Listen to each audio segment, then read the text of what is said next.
Let's imagine you're in a situation, you want the vehicle in park, you got it on and running because you want the climate control on so everyone stays cool or warm, okay? So you're in a drive-through movie theater, maybe out there enjoying the Christmas lights, or maybe just sitting in the car on your lunch break decompressing from the crazy moment you just had, right?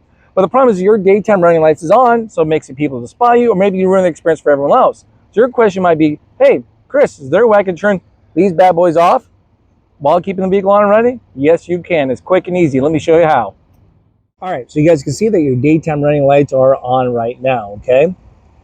Now, the vehicle's in park. All you have to do is come right over here to the light stick.